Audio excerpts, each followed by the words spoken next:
Oh, baby. The winter meetings are off to a hot start. Welcome into an emergency edition of Fantasy Baseball today on Monday, December 5th. Frank Stampfl joined by Scott White. And this time we've got two massive signings. Justin Verlander is headed to the New York Mets, while Trea Turner is signing a long-term deal with the Phillies. Let's start with JV, Scotty. And the Mets found their Jacob deGrom replacement, signing Justin Verlander to a 2-year, $86 million deal with a vesting option on the third year.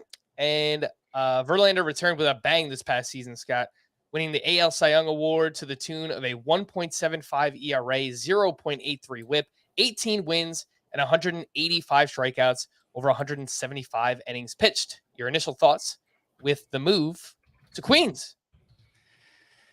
So it's a little bit like deGrom going from the Mets to the Rangers, where I don't think who he's playing for matters that much. If for some reason Verlander had signed with some like bottom feeder club who didn't offer him much hope for getting wins, maybe it'd be a different story. But of course, the Mets are a contender in every respect, and Verlander obviously just slides into that deGrom role there.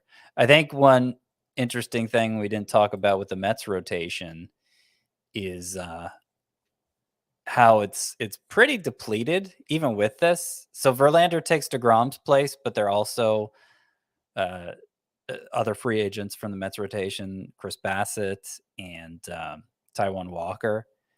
So even with Verlander coming in, there are openings for pitchers who we thought were pretty interesting in the past: David Peterson, Tyler McGill.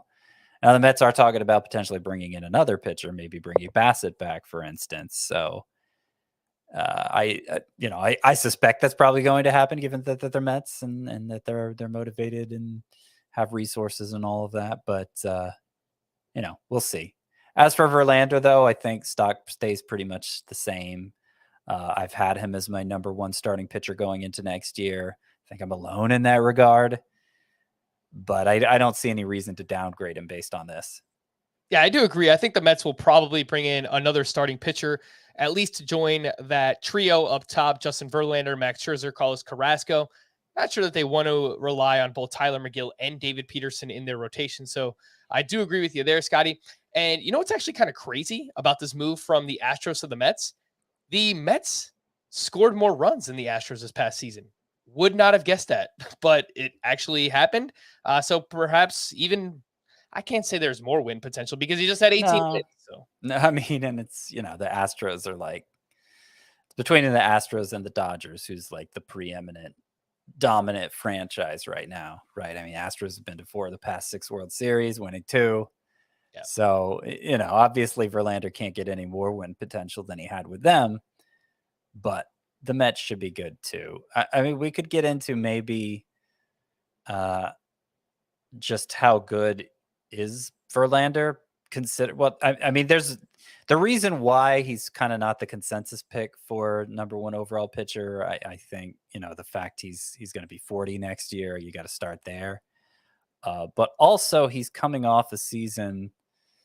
It was his worst since 2017 in terms of swinging strike rate, and in terms of K per 9, same thing, worse since 2017. So it was a season where, even though he had the 1.75 ERA, even though he won a Cy Young, Justin Verlander, by those strikeout numbers, didn't look as dominant as he has in recent years, obviously prior to the Tommy John surgery. And I don't know if maybe that's making some people kind of iffy on him, but he's Justin Verlander, and he just had a 1.75 ERA. Like, and in terms of just like pure stuff, I don't see, like, there's not like diminished velocity. I don't see any obvious red flags beyond the strikeout number itself. Any year when strikeouts were, strikeouts seem to be falling in general.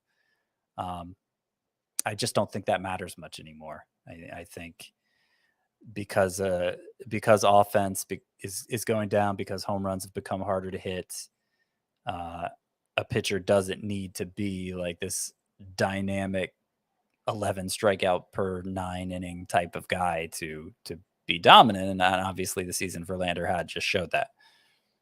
Yeah, I wanted to talk a little bit about that price tag, Scott. I mean, you hit on a lot of the points I wanted to mention. There's been 68 drafts done over at the NFBC. Again, we're still kind of working with a small-ish sample size here, and things are going to change throughout the offseason. Verlander is currently the 11th starting pitcher off the board at an ADP of 51. So that is the fifth round of a 12-teamer. That's the fourth round of a 15-team league. And it's just kind of confusing for me, Scott, because last year, as we got closer to draft season and the end of March, this is basically where Verlander settled in last year. Fourth round, fifth round in some drafts as well. And then he goes out and did what he just did, wins the American League Cy Young, does it over 175 innings. So you feel relatively good about the workload and even the health. I mean, I'm trying to play devil's advocate. You mentioned the 40 years old. He missed some time in August and September due to a calf strain. It's kind of shaky in the postseason. He had a 5.85 ERA and a 1.55 WHIP, but again, that's a super small sample size. It seems kind of crazy to me, Scott, that he's just kind of has the same value, the same ADP as last year, considering the season that he just had. And it sounds like you agree with that.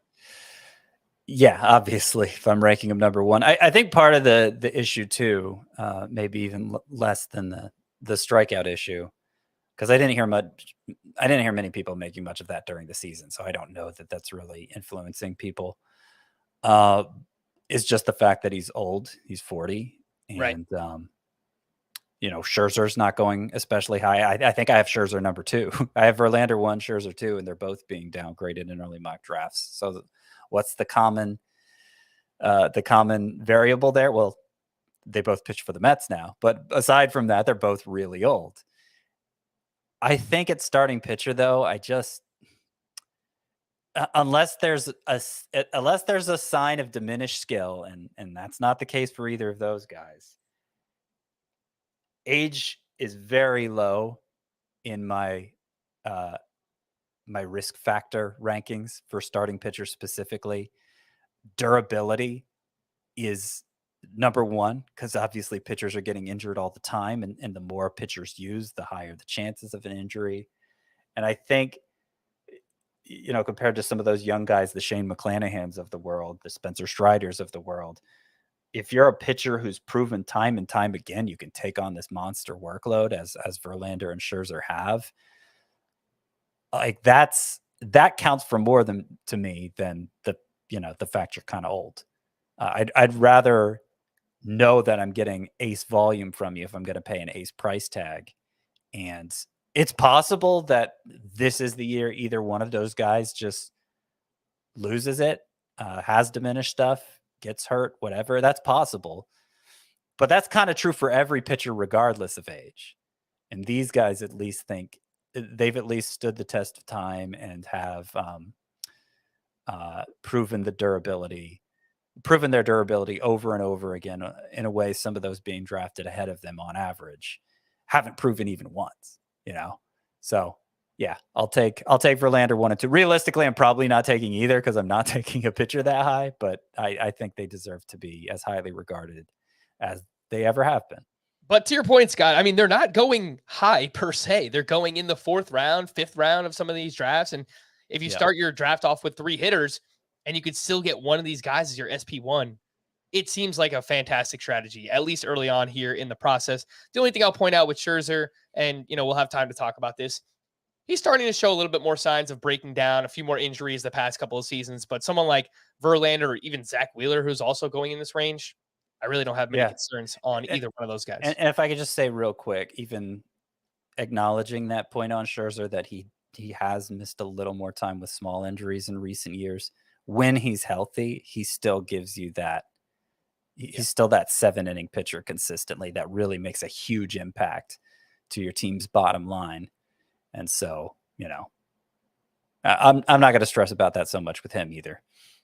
Let's stick in the National League East and slide on over to the Phillies. Dave Dombrowski is at it again, man. Trea Turner signing an 11-year, $300 million deal, which will take him through his age 40 season with the Philadelphia Phillies, reunited with his buddy Bryce Harper from back in their Nationals days. And we spoke about Trea Turner recently, Scott, on the podcast, recapping the shortstop position. Trea Turner just incredibly consistent year over year. He hasn't finished lower than 6 overall in Roto each of the past 3 seasons. Just looking at this from, I guess, a macro perspective, it is a lineup downgrade. There's no doubt about that. The Dodgers were first in runs scored by a lot. The Phillies were 7th in baseball.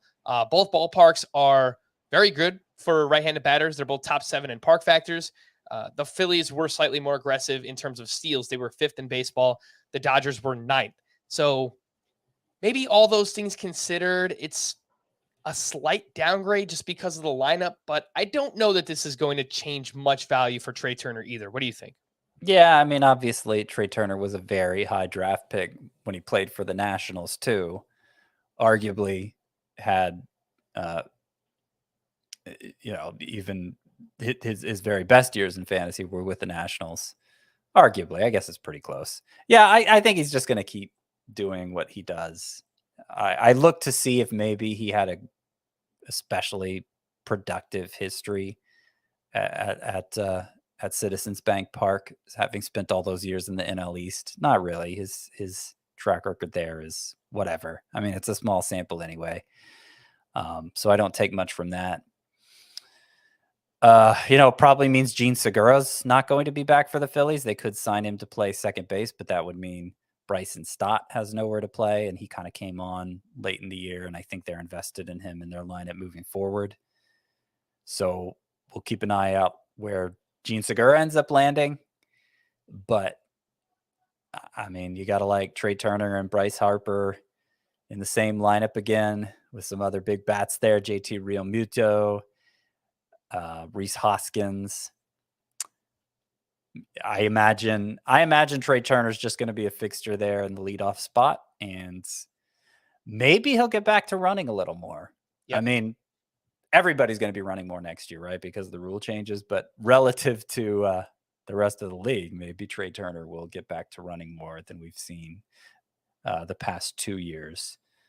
Only 27 stolen bases for him in 2022.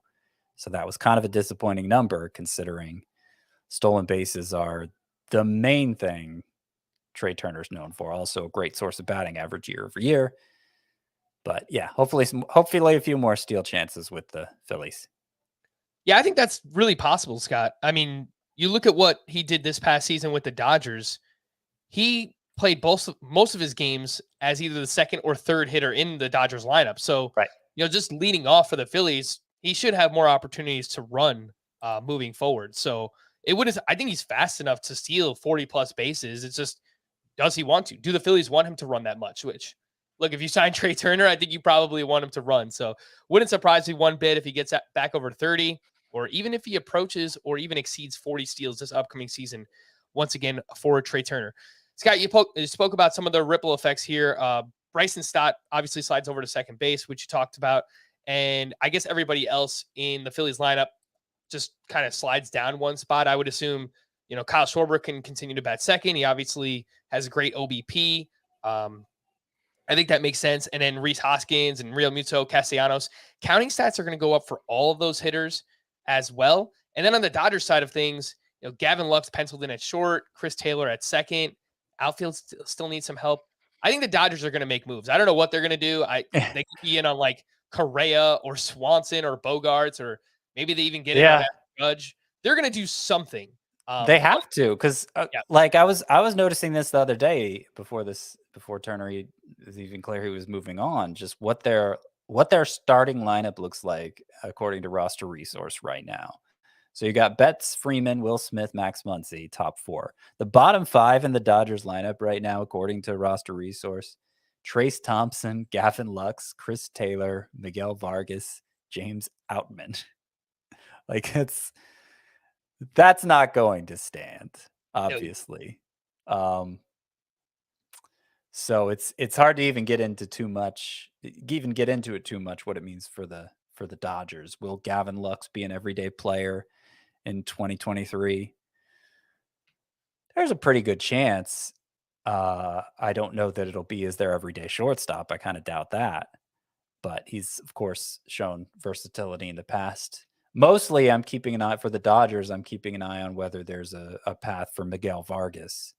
Right now, there appears to be. Do they bring back Justin Turner? Do they bring back other high-end guys. We'll just have to wait and see. But I'm becoming more optimistic that there will be an opening for Miguel Vargas on opening day. It's just with the Dodgers, they can kind of close any opening whenever they want, it seems. So we'll see if that holds. All right, last question here on Trea Turner. Let's say you're drafting Scott in a 5x5 roto league. How early are you drafting Trea Turner today? Well, I've said it at every chance that Aaron Judge is my number 1 overall pick, and I don't think that's the consensus view. I would also take Jose Ramirez ahead of Trea Turner. So I have Trea Turner 3. Okay. But he hasn't moved with this. He was 3 even prior to signing with the Phillies. So you may see others out there have him number 1 overall in 5x5 leagues. The reason I don't isn't because, it's because he signed with the Phillies. It's just because I didn't have him number 1 in the first place.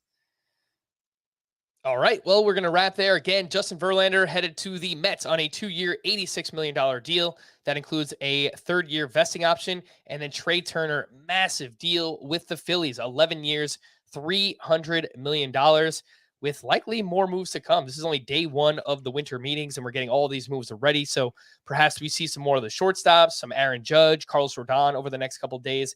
And when we do, we will be here for you with another emergency podcast. For Scott, I am Frank. Thank you all for listening and watching Fantasy Baseball Today. We'll be back again later on tonight. Bye-bye.